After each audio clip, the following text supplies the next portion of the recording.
Hello, welcome to Some Notes on Style. I'm your host, Joseph.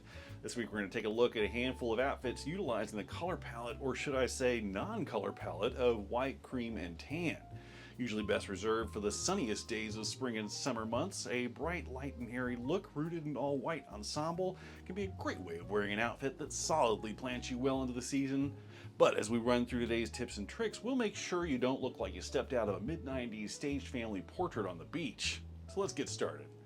Number 1, think 1920s tennis star. So with these first few looks, I tried to vaguely hint at a style of a vintage tennis player. Try to picture in your mind's eye the climax of Alfred Hitchcock's Strangers on a Train, with Farley Granger's Guy Haines off-the-court style completely accurate to the time, throwing over his tennis whites a robe-like polo coat, cream-colored tennis sweater, or a tailored jacket. But when I pulled these looks together, I tried not to go too specifically tennis style and just kind of vaguely hint at that kind of connotation.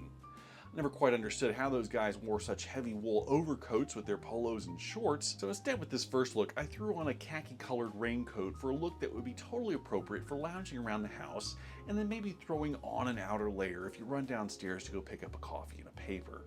Then for the next look here, a long sleeve textured polo shirt can help to make a white on white combo with some drapey pleated trousers look a little dressier than your typical short sleeve number. And finally, the guy on the right, a very familiar look with a knitted textured short sleeve polo sweater thrown on with some short tennis shorts, a camel colored blazer just to add a hint of formality. Like I said before, wearing a blazer and shorts might seem a bit anachronistic, but in just the right setting, say a weekend brunch or a stroll in the park, walk the dog, it could be a great way of breaking up your white on whites down below, making it feel a little more presentable. And generally with these looks, I think the other trick to be taken away is wearing your white on white as a foundation. It's a great way of showcasing a secondary layer and can be quite slimming by providing a clean blank canvas base layer to whatever you put up top. Number 2, a khaki frame. Okay, with this set I got a little more of a bridge here because not everything has to be so thematic. But with these looks it kind of hints at the two main talking points that are going to run throughout these looks. With the fellow on the left vaguely hinting at a kind of Wimbledon tennis spectator look, and the two guys on the right incorporating subtle elements of military and safari details. But generally similar ideas as the previous set applying here as well. You've got a white on white or a white on cream foundation, which is then broken up by mid and outer layers, in this instance all three variations of tans and khakis to frame out the silhouette by utilizing your darkest colors in each look to define your upper half. For the fellow on the left, same khaki raincoat as that tennis star previously. In this instance, I got it layered over a beigey tan microferrile v-neck cotton sweater. It helps to break up the look with a nice bit of visual texture. Then fell in the middle, some shorts and a white t-shirt help the look feel nice and cool for the summertime. A heavy cotton twill safari shirt buttoned once or twice at the waist thrown over top. Sure, this mannequin is a bit exaggerated, but generally button one or two buttons in the middle of your untucked shirt. It's a great way of defining your waist when wearing a shirt as an outer layer while still allowing the casualness of it being barely buttoned over an easy t-shirt. And then for number 3 is a kind of modified safari jacket blazer number. Essentially does the same trick. In this instance I got it thrown over a white tank top with some white jeans. Thankfully, a casual cotton unstructured jacket like this, wearing it over a tank top does not seem like too far of a high-low stretch as it would be if you were wearing a more tailored sport coat. But generally with these looks, the idea is that if you start with the white on white base, whatever layered khaki pieces you got on the top half can easily be worn very casually and comfortably for a bit of a finishing touch. Number 3, summer safari. As I said before, a secondary theme to kind of keep in mind when wearing creams, khakis, and whites is just a touch of a military safari reference. In this case, you might want to think of Robert Redford's outfits and Sidney Pollack's Out of Africa. But again, just slightly, so that with these looks, nothing is too overdone. First guy on the left, same tan sport jacket, follows the same trick as the last point where you get a draped pleated pant and a dressy polo shirt tucked down at the waist, utilizing that khaki tan color on the outer layer to frame out the look. For an outfit that would be perfectly suited for a casual summer wedding, a dressy poolside party, or a fancy brunch. The leather espadrilles on feet help to keep the look firmly rooted in the casual summer territory. Then for the next guy we can create the pseudo safari vibe with the cotton khaki paratrooper jacket, but any sort of multi-pocket military safari jacket will do. This guy has the added bonus of a belt, which like most true safari jacket helps to keep the look nice and tidy at the waist. Then I got a cream colored cable knit sweater vest layered over a polo shirt and some white jeans. Down below, I got some dressy leather braided sandals. Don't be afraid to let the toesers get some breeze from time to time.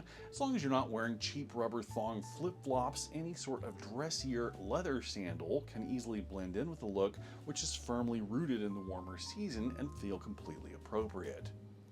And finally, look number 3, a nice khaki tan dress shirt tucked into some formal trousers, cut in some sort of silk, linen, or lyocell blend, which could be a great way of adding a little fluid movement to your all-white ensemble. Accessories really make the difference with this guy, once again bringing in those espadrilles down below, layering the shirt over a clean white cotton tank top, and tying a chocolate brown cotton bandana around the neck. This one I picked up for 99 cents at Hobby Lobby. Little elements like these help to steer a button-down shirt and pants into a little more stylish territory without trying too hard. Number 4, silk pants. Okay, a couple more safari looks this time. Get a little themey, but still generally wearable depending on the occasion. For a more formal pair, this guy on the left, this particular example is a bit specific, could easily be swapped out for something that's a little more accessible. In this instance, I got a double-breasted shawl collar linen tuxedo jacket paired with some silk trousers, both in a soft cream color. Now sure, the shawl collar jacket is a little costumey, but if you found a nice linen single or double-breasted jacket, the same kind of look can easily carry you through any sort of beachy summer wedding with ease. Of course, just be sure and get a feel for the dress code first. You don't want to compete with the bride here. But keeping it in a worn-in linen material, some of that characteristic crumple helps to diffuse the shock of an all-white outfit. Once again, pairing it down below with some white cotton espadrilles and a textured linen tie helps to prevent the look from coming across as too fussy as well. And the next look, actually I tricked you a little bit. This is a repeat of the previous guy wearing a khaki shirt tucked into his silk pants. This time around I added a soft suede bomber jacket just to up the formality a little bit here. And finally, look number 3, some variations in cream. In this case, a nice safari shirt layered over a cotton tank top adds a little bit of visual interest up top with its signature patch and flat pockets and epaulets on the shoulders. But with all 3 of these looks, the pants, I've got, in this instance, some dressy silk trousers. Now, silk trousers are going to be almost impossible to come by in the open market unless you pay a visit to your tailor and get them made specially.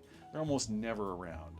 But what works quite well with the silk is the drapiness. So regardless of the material's composition, as long as you got some kind of fluid fabric, the same idea can easily be achieved.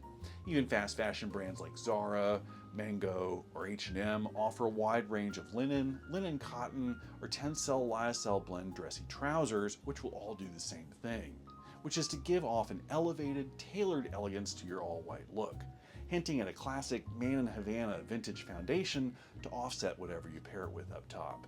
Number 5, a tan statement piece. Now with these looks, similar rules as I said before, utilize that tan moment in the look to get that focal point. Previously I showed examples of safari shirts or sport jackets. Anything that tan color, regardless of its formality, helps to easily frame out the look. But in this instance, the tan element in these looks is just slightly more of a statement moment. The fellow on the left, a cotton double-breasted jacket with a necktie and a similar shade, has a true time to shine with a white-on-white base. On feet with this guy, I got some brown suede huarache sandals from ASOS, another breezy summertime footwear alternative, which can set apart an otherwise pretty tame formal look into something with much more character. Next, a fellow in the middle, an open weave crochet style shirt layered over a white tank top and that Hobby Lobby bandana. This time around I got a really nice pair of linen trousers with a Glen plaid pattern down below. Odd trousers like this can usually be found in the vintage market, say someplace like eBay or Etsy, but another way to achieve this look is by breaking up a suit with a traditional pattern in its weave. And finally, look number 3, in this instance, a khaki cable knit sweater made out of a silk and cotton blend. Silk sweaters are something that Ralph Lauren does from time to time and can easily be found on eBay as well, but other than that, to be honest, they are a bit rare. But the same look can easily be done with a cotton sweater, keeping a layered look cooler by paying attention to your materials. I threw that on over a brown-white Bengal stripe button-down shirt, little bandana for flair, and some dressy leather sandals, solidly placing the look in casual territory. Number 6, tennis short 3 ways. Now rounding out again back to that tennis vibe with these looks, I want to try to emphasize that just because you got some short white shorts doesn't mean they have to be worn exclusively in a tennis-only style. Instead, they can be mixed up with other pieces and just vaguely hint at that classic connotation. For the guy on the left, another variation on the open weave macrame style shirt. These things are so prevalent right now. Go to your local Zara or H&M and there are literally tons of options. Try to find one that isn't too open weave and sticks to 100% cotton, and you can make sure that regardless of how cheap they are, you can keep it looking nice and elevated. In this case, with some white tennis shorts and a white tank top, and your beachy destination awaits you. Next, look, a white polo shirt and white tennis shorts, probably the most clearly tennis-inspired look, but because these pieces have become so integrated into our daily wardrobe, you're not screaming that you need to be courtside. And finally, look number 3, break up those whites with some layers, in this case a cotton crewneck sweater I picked up from H&M, layered over a polo and shorts. But the cream-colored cotton workwear jacket helps to give the overall look a little more polish without adding too much bulk. This kind of look is probably one of my favorites for the spring and summer months. When you got those shorts on, which is going to keep you nice and cool, why not throw on a few extra layers up top, which can otherwise be a bit warm if you wore it with pants. With this kind of outfit, you'll be just fine for any weather situation. Number 7, whites every day. So finally, a few looks with just a hint of thematic dressing. If the full tennis star or safari commando feels a bit too advanced, I feel like these looks incorporate just the right amount of a nod toward those inspirations without going too far. For me, this most closely resembles how I would dress every day and not feel too dressed up. For the fellow on the left, an easy polo shirt and pant combo creates that easy foundation for a casual safari jacket thrown over. Something that really helps here is the subtle variations in fabric weight. A heavy cotton jacket layered a soft drapey knit, and some floaty linen trousers. Each piece has a distinct fabric characteristic, which really helps to separate it from its surroundings. In the second look, long sleeve polo with some patch pockets, white jeans, suede sandals. Not much to think about here, but the details really set it apart. And finally, look number 3, some white jeans, soft unstructured blazer, and a white button-down shirt with a vintage Eddie Bauer beige cotton waffle sweater vest to bring in a hint of formality, but ultimately placed well within a breezy summer vibe. It's finding the right balance of casual and dressy with these looks that help to keep your cream, white, and tan color story fluidly mixed so that there are well-placed hints at historical details, subtle lifestyle references, and ultimately just an ease and a nonchalance firmly rooting the look into the warm days of summer. That's going to wrap us up for this week, guys. I hope you all are enjoying these warm days. And if you're enjoying the video, please give me that thumbs up. If you're enjoying the channel, click that subscribe button if you haven't already. And if you'd like to help support the channel, and a special thanks to all of you who already are, please visit the Patreon link in the description down below. Head on over and become a distinguished gentleman. Help support the channel, and you will receive a monthly Some Notes on Style notebook chock full of inspirational imagery corresponding to each month's topics for you to peruse at your own leisure. Once again, the channel is Some Notes on Style. I'm your host, Joseph. See you again next time, guys. Bye.